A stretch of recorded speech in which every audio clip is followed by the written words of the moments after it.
pagligo ng pamamaraan ni Propeta, inutos niya para hindi maadihado ang ating katawan. Ano yun? O, alam kong gusto na. Pero anong pamamaraan ni Propeta?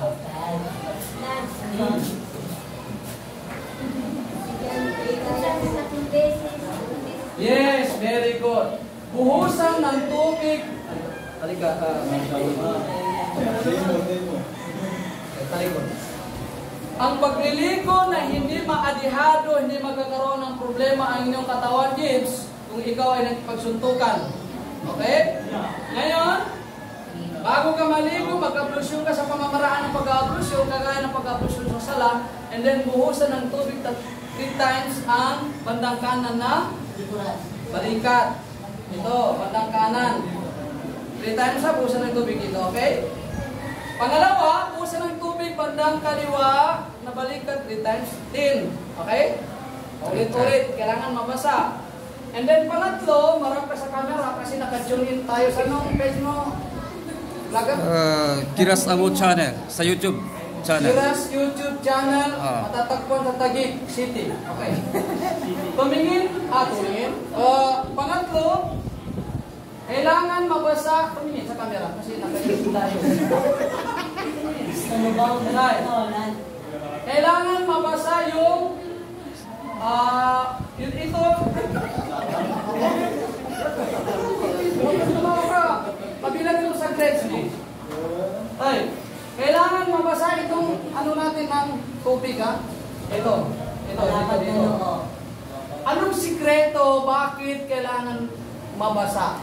Okay. Ngayon, kung ikaw anong game mo? Basketball o volleyball? Okay, sige, maglaro ka mamaya. Baka Dota. Kunyari nag-basketball siya. Relax lang, pamas. Kunyari nag-basketball siya, nag-volleyball, kagaya ni Arinon, malakas sa volleyball. Ngayon, naiipon ang lahat ng pagod ninyo dito.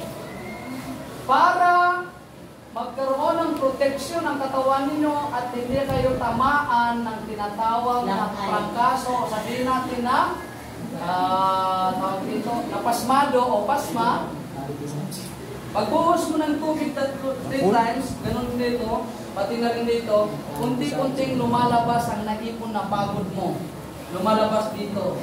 Kaya kada umaga, tingnan nyo, maligo kayo kada umaga, kung may salamin sa CR, magdala o kung wala, magdala kayo salamin, maliligo kayo, titignan ninyo at lalabas ang parang usok nanggagaling sa katawan ninyo. Dahil yun yung pagod mula sa inyong yun yung nakapagod-pagod sa loob ng katawan mula sa inyong mga gawa. Kagaya ng construction, o sabihin natin na mamasada, kahit anong uri ng pamamasada, paglalaro, basketball, volleyball, kasi ang ginagawa natin, pag tayo ay naliligo, automatic na tumatambling na tayo sa tubig o di kaya automatic na bubuhos tayo ng tubig.